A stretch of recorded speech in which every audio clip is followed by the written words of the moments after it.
Hi everyone, I am Harshita Sharma and in this video I will be teaching you about what exactly super keyword inside classes. Okay, so from last two videos we are learning about कि inheritance क्या होता है JavaScript के अंदर. So हम लोगों ने ये देखा कि inheritance टू टाइप्स के होते हैं, या तो हम क्लास बेस्ड inheritance कहते हैं या फिर प्रोटोटाइप बेस्ड inheritance कहते हैं. So currently we are exploring about class based inheritance क्या होता है. So in the last video हम लोगों ने ये चीज़ चेक करी थी कि हम लोग एक पेरेंट क्लास बनाते हैं और उस क्लास की प्रॉपर्टीज़ को अगर हमको किसी और क्लास के अंदर एक्सेस करना है तो we use a extends keyword. ठीक है, हम लोग कौन सा कीवर्ड यूज़ करते हैं? Extends keyword. Okay, which means हम लोग एक पेरेंट क्लास बनाते हैं. सबसे पहले class parent. Okay, we have some properties define inside this parent class. हमारे पास कुछ डिफाइंड प्रॉपर्टीज होती है. Okay, then we have one class child. Okay, तो अगर आपको क्लास चाइल्ड के अंदर कुछ पेरेंट क्लास की प्रॉपर्टीज़ को एक्सेस करना है, ठीक है, विच मीन्स इसके अंदर कुछ वेरिएबल्स हो सकते हैं, कुछ फंक्शंस हो सकते हैं, it can be anything, right. तो अगर आपको किसी भी चीज़ को एक्सेस करना है तो you need to use this extends keyword. Okay, so we will be using this extends keyword over here and then we will be using parent, जो भी आपकी क्लास का नेम है. One very important point is that कि जो भी आपकी class का नेम है हमेशा वो कैपिटल लेटर से स्टार्ट होना चाहिए. This is the super important thing. ठीक है, तो आपकी चाइल्ड क्लास को, पेरेंट क्लास हो, जो भी हो, आपका वो कैपिटल लेटर से स्टार्ट होना चाहिए. Okay, now another thing is that कि जब भी आप कोई क्लास क्रिएट करते हो, ठीक है, तो you use one function which is known as constructor function. Constructor function के अंदर आप basically you assign all your variables.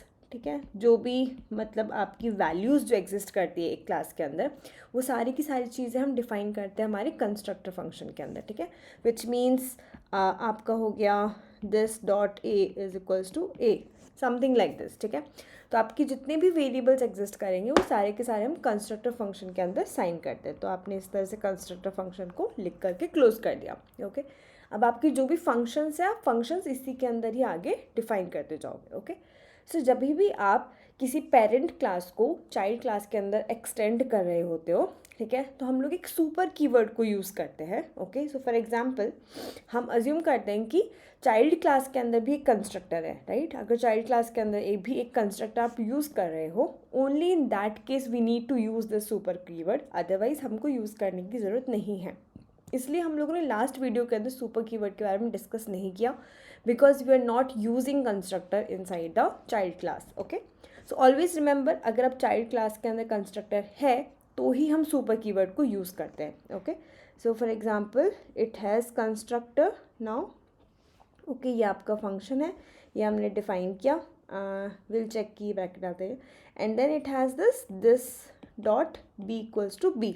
So even before writing this dot b equals to b, हम लोग क्या करते हैं, सबसे पहले सुपर कीवर्ड को ऐड करेंगे over here.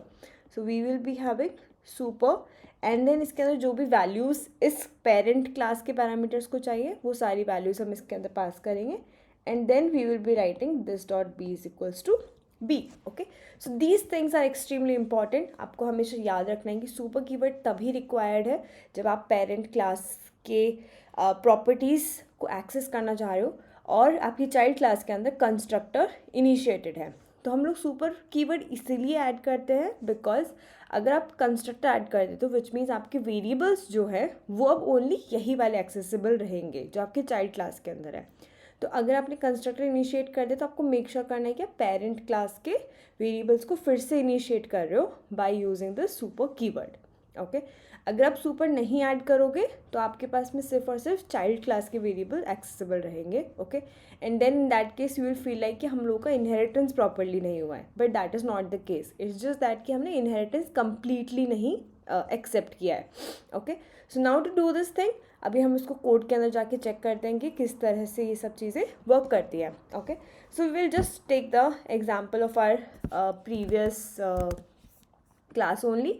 So we had this class, हमारे पास में क्लास थी क्लास एम्प्लॉय, जिसके अंदर हम लोगों ने एक कंस्ट्रक्टर बनाया दिस डॉट नेम, जिसके अंदर वैल्यू हम दिस डॉट नेम लेते हैं. Then it prints the employee details. Okay, then we have another class company which is our parent class, right. and then employee को हम उसके अंदर extend करते हैं. जो ठीक है, we will consider right now it as a child class, है ना, वो हमारी एम्प्लॉय हम लोगों की चाइल्ड पेरेंट क्लास हो जाती है. ओके, नाउ इसके अंदर if I am writing constructor function once again, okay, अगर मैं कंस्ट्रक्टर फंक्शन लिख रही हूँ and I am writing this dot company name is equals to company name. Okay, इस तरह से मैं this dot company name equals to company name लिखती हूँ एंड यहाँ पर मैं कंपनी नेम को एक्सेप्ट करूँगी, just like how we have name over here, in the same way we will be having company name also. Okay, now जब हम company को आप पास करेंगे यहाँ पर, तो यहाँ पर अगर आप यहाँ पर प्रिंट करते हो this dot company name and this dot name. Okay, so let's see कि हम लोग को क्या आउटपुट देता है, क्योंकि अभी आपने करंटली सिर्फ एडम पास किया है. सो लेट्स से कि I am passing company name as XYZ and then I'm passing Adam also. Okay, so now let's run this code, node inheritance.js, and you can read this error that must call super constructor. हमको super constructor को call करना बहुत ज़्यादा ज़रूरी है if we are working in the derived class constructor. Okay, हमारा derived class क्या है यहाँ पर is basically this company. Okay, अगर आप derived class के constructor derived class में हो और उसके कंस्ट्रक्टर के अंदर हो, so you must call the super keyword over here, super constructor over here. ठीक है, तो अब हम यहाँ पे सुपर कंस्ट्रक्टर को कॉल करेंगे and instead of company name now it will accept company name and name, और यहाँ पर हम इसको नेम पास करेंगे लाइक दिस, बिकॉज अब इस सिचुएशन के अंदर हमारे पास में कंपनी दो चीज़ एक्सेप्ट करेगी, one is company name, another one is name. Name जो हमको पेरेंट क्लास को एम्प्लॉय को पास करना है, and then company name would be जो हम लोग का चाइल्ड क्लास है यहाँ पर which is company right now, ये हम लोग का इस चीज़ को पास होगा. तो XYZ would become company name, Adam will become name. Now if we will run this we will be able to get the correct output. So my name is Adam, this is coming from this dot print emp details. Okay, and then my company name is XYZ, this dot company name is coming from, let's remove this one. Okay, save it, let's run it once again. My name is XYZ, company name is coming from here, and then this dot name Adam is also coming. So you are able to access, हम यहाँ पर child class के variables को भी access कर पा रहे हैं, चाइल्ड क्लास के फंक्शंस को भी एक्सेस कर पा रहे हैं, पेरेंट क्लास के वेरिएबल्स को एक्सेस कर पा रहे हैं, पेरेंट क्लास के फंक्शंस को भी एक्सेस कर पा रहे हैं.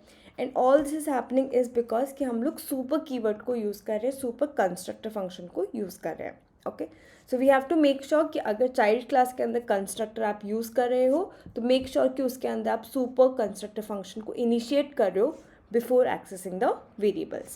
Okay, in this video we have covered कि super constructor function हमको कब use करना है, कहाँ पर use करना है, and how exactly we should use it. Okay, that's it for this video. Thank you so much for watching, and in next video we will be talking about कि getters और setters क्या होते हैं, उसको किस तरह से use कर सकते हैं, and how to set them and how to implement them. Okay, thank you so much for watching, and please write down your valuable reviews and thoughts about these videos and this content, okay, in the comment section below.